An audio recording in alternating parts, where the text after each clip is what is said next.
नमस्कार, live cities की night bulletin दिन भर बिहार में आपका स्वागत है। मैं हूं आपके साथ प्रीति झा।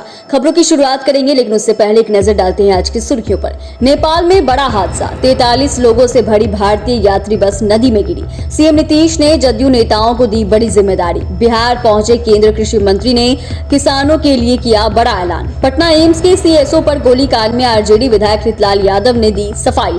तेजस्वी की जीभ से क्यों टपक रहा है पानी, बोले मंत्री। 12 लाख नौकरियां चुनावी जुमला, पीके का सीएम नीतीश पर तंज। दुर्घटना का शिकार होने पर अब पुलिस कर्मियों को मिलेगा 2.30 करोड़ रुपए। सिपाही भर्ती परीक्षा के पेपर लीक मामले में चार्जशीट दाखिल। पटना में 2 नावों की टक्कर, नदी में बह गए बीपीएससी शिक्षक।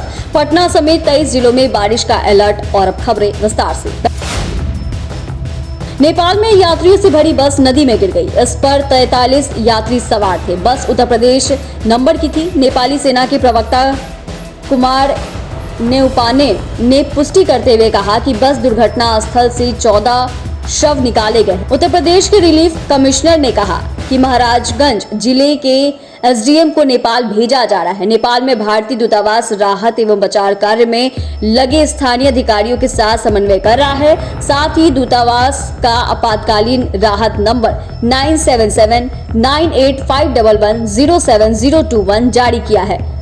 तनाहून जिले के पुलिस प्रवक्ता मनोहर भट्ट ने कहा कि बस 8 दिन के परमिट के साथ 20 अगस्त को रूपनदेही में बेलहिया चेक पॉइंट से नेपाल में प्रवेश किया था।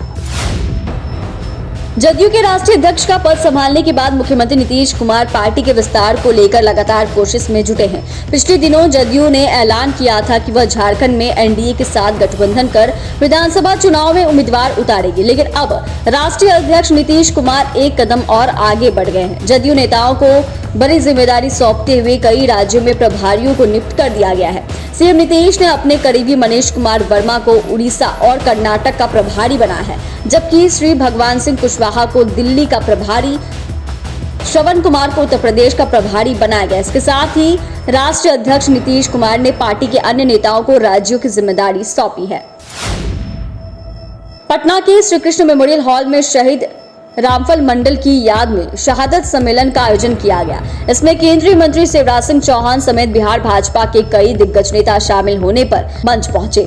बिहार प्रदेश भाजपा की ओर से उनका भव्य स्वागत किया गया। शिवराज सिंह ने कहा कि रामफल मंडल को शहीद का दर्जा मिलेगा। हम धानुक समाज के चरणों में प्रणाम करते हैं। इस दौरान उन्होंने कृषि भवन में किसानों से संवाद किया और भरोसा दिया कि बिहार के किसानों को केंद्र सरकार की ओर से अच्छी क्वालिटी के बीज उपलब्ध कराए जाएंगे। साथ ही राज्य में चौथा कृषि रोड मैप लागू करने में मदद की जाएगी। उत्पादन की लागत को घटाना सरकार की प्राथमिकता है। उन्होंने कहा कि बिहार की 80% से अधिक आबादी कृषि पर निर्भर है। पटना एम्स के मुख्य सुरक्षा पदाधिकारी पीएन राय के ऊपर फायरिंग मामले में राजद के विधायक रितलाल यादव ने सफाई दी है। उन्होंने कहा कि इस कांड में उनके भाई पिंकू यादव की संलिप्तता उजागर हुई है तो खुद कानून के हवाले कर देंगे। उनके परिवार ने अपने बच्चों को भी ऐसा संस्कार नहीं दिया है। बीते दिन एम्स के सुरक्षा अधिकारी पीएन राय पर उस समय गोली चला दी गई थी जब वह ऑफिस जा रहे थे। मीडिया से बातचीत में रितलाल यादव ने कहा कि पिंकू का नेचर दूर दूर तक ऐसा ना कभी था ना कभी होगा। ऐसा कभी संस्कार परिवार का नहीं रहा है। उन्होंने कहा जनप्रतिनिधि का भाई होने के नाते हो सकता है फोन किया होगा, लेकिन गोली कांड में उसका हाथ नहीं है। राजद विधायक ने कहा कि जब मैं नहीं रहता हूं तो भाई लोग ही जनता का काम देखते हैं, क्योंकि क्षेत्र में वे लोग वोट मांगने जाते हैं, इसलिए जन समस्याओं पर हमेशा मुखर रहते हैं। बिहार सरकार के पीएचईडी मंत्री नीरज कुमार बबलू तेजस्वी यादव के द्वारा ट्रांसफर पोस्टिंग में पैसे लेने के आरोपों को लेकर जमकर बरसे हैं।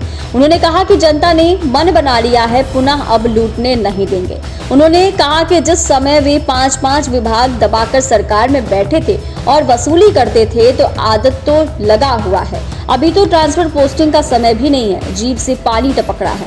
उनको लगता है फिर से मौका मिलता, फिर से लूटने का काम करते, इसीलिए ऐसा बयानबाजी का काम कर रहे हैं। उन्होंने कहा कि जिस तरह से 17 महीने में उन्होंने 1700 करोड़ रुपए लूटे हैं, जांच हो रही है। मुख्यमंत्री जी कह चुके हैं जो भी गड़बड़ी हुआ है सबका जांच कराएंगे। अब जांच होने वाला है, इसीलिए अनाप शनाप बयानबाजी कर रहे हैं। अभी तो ट्रांसफर पोस्टिंग नहीं हो रही है। ये ट्रांसफर पोस्टिंग वाली बात कहां से याद आ रहा है उनको, खासकर इनको लॉ एंड ऑर्डर को लेकर बोलने का कोई अधिकार नहीं है।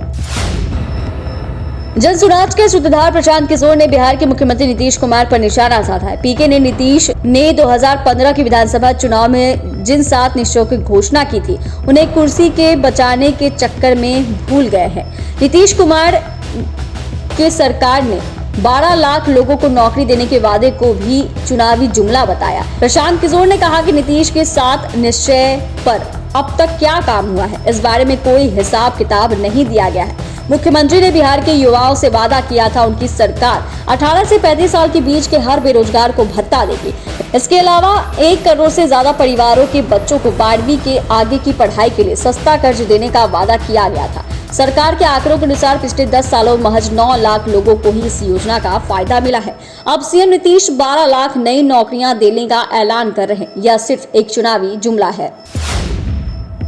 बिहार पुलिस के सेवारत कर्मियों को दुर्घटना होने पर मिलने वाली राशि अधिकतम 2.30 करोड़ तक तय की गई है। बिहार पुलिस और बैंक ऑफ बड़ौदा के बीच इसे लेकर ऐतिहासिक समझौता किया गया है, जिसका उद्देश्य बिहार पुलिस के कर्मियों और उनके परिवारों को बेहतरीन बैंकिंग और बीमा सेवाएं प्रदान करना है। बिहार पुलिस और बैंक ऑफ बड़ौदा के बीच इसके लिए करार हुआ है। बिहार पुलिस के अनुसार इस विशेष सैलरी पैकेज से बिहार पुलिस के 1 लाख से अधिक कर्मियों को लाभ मिलने की संभावना है। इस पैकेज के तहत बैंक ऑफ बड़ौदा द्वारा उन्नत बैंकिंग सेवाएं और विभिन्न प्रकार की बीमा सुविधाएं बिहार पुलिस के कर्मियों और उनके परिजनों को निःशुल्क प्रदान की जाएगी। सिपाही भर्ती परीक्षा के प्रश्नपत्र लीक मामले में चार्जशीट दाखिल कर दी गई। ईओयू के डीआईजी एमएस ढिल्लन ने बताया कि कांड का अनुसंधान पूर्ण करते हुए चार्जशीट दाखिल कर दी गई है। केंद्रीय चयन पर्षद सिपाही भर्ती ने 1 अक्टूबर 2023 को 2 पालियों में परीक्षा आयोजित की थी। इस परीक्षा का पेपर लीक होने की सूचना के बाद आर्थिक अपराध शाखा को इसकी जांच का जिम्मा सौंप दिया था।